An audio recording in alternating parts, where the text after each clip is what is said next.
বিক্ষোভ। আমরা ভারতের সরকারকে বলতে চাই, যদি আপনারা এই খুশি অব্যাহত রাখতে চান, তাহলে সবার আগে বাংলাদেশ থেকে বিতাড়িত পতিত স্বৈরাচারের কমান্ডার শেখ হাসিনাকে দিয়ে বিসমিল্লাহটা করেন। আমরা শেখ হাসিনা এবং পশ্চিমবঙ্গের বর্তমান মুখ্যমন্ত্রী শুভেন্দু অধিকারী, তার পৈতৃক নিবাস আমাদের বরিশাল। সেই সূত্রে সেই শুভেন্দু অধিকারী ও বাংলাদেশের নাগরিক, তাকেও আপনারা বাংলাদেশে ফিরিয়ে দেন। আমরা আপ্যায়ন করার জন্য প্রস্তুত হয়েছি। প্রিয় ভাইরা আমার, আমরা ভারতকে বলতে চাই, এখন ওই আওয়ামী যেমন নয়, শেখ হাসিনার শাসন আমল চলে না যে আপনারা এই বাংলাদেশকে ভারতের অঙ্গরাজ্য হিসেবে ট্রিট করবেন আর এই দেশটাকে আপনাদের মতো ব্যবহার করবেন। ওই জামানা এই বাংলাদেশ থেকে আমরা 5 আগস্ট বিতাড়িত করেছি। এই দেশ কিভাবে চলবে সেই সিদ্ধান্ত নিবে দেশের জনগণ। এই বাংলাদেশ কিভাবে চলবে সেই সিদ্ধান্ত নিবে বাংলাদেশপন্থী রাজনৈতিক দলগুলো। আজকে আমরা দেখতে পাচ্ছি আমাদের সীমান্তরক্ষী বাহিনী বিজিবি, বর্ডার গার্ড বাংলাদেশ, ইতিমধ্যে আমাদের এই সীমান্তরক্ষী বাহিনী সিংহের ভূমিকায় অবতীর্ণ হয়েছে।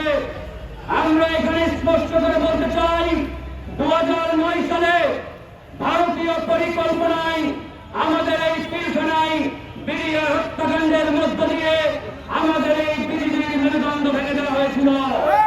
আমাদের সামরিক শক্তির মেরুদণ্ড ভেঙে দেওয়া হয়েছিল এবং ভারত শুধু সেখানেই থেমে থাকে নাই, তারা তাদের পরিকল্পনায় আমাদের সীমান্তরক্ষী বাহিনী তথা বিডিআরের নাম পরিবর্তন করে বিজিবি দিয়েছিল। তাই আজকের বাংলাদেশের সরকার প্রধান জনাব তারেক রহমানের প্রতি আমার আহ্বান, আমরা আর 1 মিনিটও আমাদের এই সীমান্তরক্ষী বাহিনীর নাম বিজিবি দেখতে চাই না। এটাকে আমরা সেই পূর্বের নেই বিডিআর হিসাবে দেখতে চাই। আমরা বিজিবি নামটা দেখতে চাই না, আমরা বিডিআর দেখতে চাই। আজকের এই বিএনপির সরকার আমাদের এই আহ্বানকে আমলে নিয়ে অনতি বিলম্বে আমাদের এই সীমান্তরক্ষী বাহিনীর নাম আবারও বিডিআরে পুনর্বহাল করবে বলে আমরা বিশ্বাস করি। আমার 2009 সালের সেই পিলখানা হত্যাকাণ্ডের ঘটনা আপনি সবাই জানেন।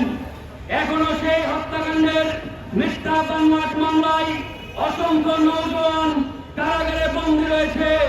যারা মিথ্যা মামলায় এখনো কারাগারে রয়েছে তাদের আমরা নিঃশর্ত মুক্তি দাবি করছি। একই সাথে যারা বের হয়েছে ইতিমধ্যে জামিনে, তাদের কাছে বর্তমান সরকার আমাদের সীমান্ত রক্ষার কাজে লাগাই, এই আহ্বানটা আমরা জানাই। প্রিয় ভাইরা আমার, চক্রান্ত কিন্তু থেমে নেই। আজকে বাংলাদেশপন্থী সরকার ক্ষমতায় রয়েছে, বিএনপি সরকার ক্ষমতায় রয়েছে, আমাদের বন্ধু সরকার ক্ষমতায় রয়েছে। আমরা এখানে একটাই কথা বলতে চাই, ভারতের সাথে আমাদের কথা হবে চোখে চোখ রেখে। ভারতের সাথে আমরা আর মাথা নত করে কথা বলব না।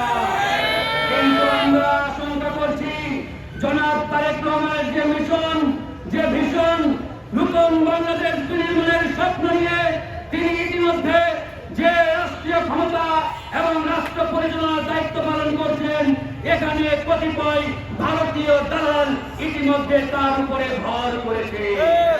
এই ভারতীয় গুটিকয়েক দালাল বলার চেষ্টা করছে আওয়ামী লীগকে নাকি তারা সামনে স্থানীয় নির্বাচনে অংশগ্রহণ করার সুযোগ দেবে। আমরা বলতে চাই, যারা বাংলাদেশ থেকে বিতাড়িত জনগণ কর্তৃক প্রত্যাখ্যিত এই পতিত স্বৈরাচারের কোন দোষর এই বাংলার মাটিতে রাজনীতি করার কোন নৈতিক অধিকার রাখে না। আওয়ামী লীগের কোন সুযোগ নেই এই দেশে বিচারের আগে রাজনীতি কিংবা নির্বাচনে অংশগ্রহণ করার। তাই আমরা বলতে চাই, সবার আগে তাদের বিচার করতে হবে, আওয়ামী লীগের বিচার হবে, তারপরে তারা নির্বাচন করতে পারবে কি পারবে না সেই সিদ্ধান্ত বাংলাদেশের জনগণ নেবে। আজকে আমরা লক্ষ্য করছি, এই সকল ঘটিত লোকের কারণে আমাদের বাংলাদেশের রাজনীতির মান উত্তপ্ত হচ্ছে। এদের বিষয়ে বর্তমান সরকার প্রধান যাতে সতর্ক এবং সজাগ থাকেন। আমরা সরকারের শত্রু নই, আমরা সরকারের বিরোধী নই, আমরা সরকারের বন্ধু। এই জন্য সরকার যাতে ন্যায্য না হয়, এই সরকারের আমরা যৌক্তিক সমালোচনার মধ্য দিয়ে সঠিক পথে রাখার সেই রাজনীতিটাই গণ অধিকার পরিষদ করছে। আজকে গণ অধিকার পরিষদ বিএনপির সাথে এই ক্যাবিনেটে রয়েছে এবং আমরা মনে করি নতুন বাংলাদেশ নির্মাণে আজকে যে বাংলাদেশ পন্থী রাজনৈতিক শক্তিগুলো ক্ষমতায় রয়েছে, এই শক্তিগুলোকে জনগণ সমর্থন এবং সহযোগিতার মধ্য দিয়ে একটি নতুন বাংলাদেশ নির্মাণের দিকে এগিয়ে দেবে। তাই মিডিয়ার ভূমিকা এখানে অত্যন্ত গুরুত্বপূর্ণ। রাজনৈতিক দল যারা রয়েছে তাদের ভূমিকা অত্যন্ত গুরুত্বপূর্ণ। সবাই আপনার সহযোগিতা করবেন। পরিশেষে একটাই আহ্বান, ভারত বাংলাদেশের আজন্ম শত্রু, ভারত বাংলাদেশের আজন্ম শত্রু। তারা কোনোদিনই আমাদের বন্ধু ছিল না, আর ভবিষ্যতেও কোনোদিন বন্ধ হবে না।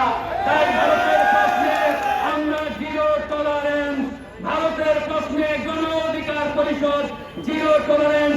একই সাথে যারা এ মাটির খেয়ে এদেশের পরে এই বাংলার মাটিতে থেকে ভারতের দালালি করছে, এই দালালের বিরুদ্ধেও আমাদের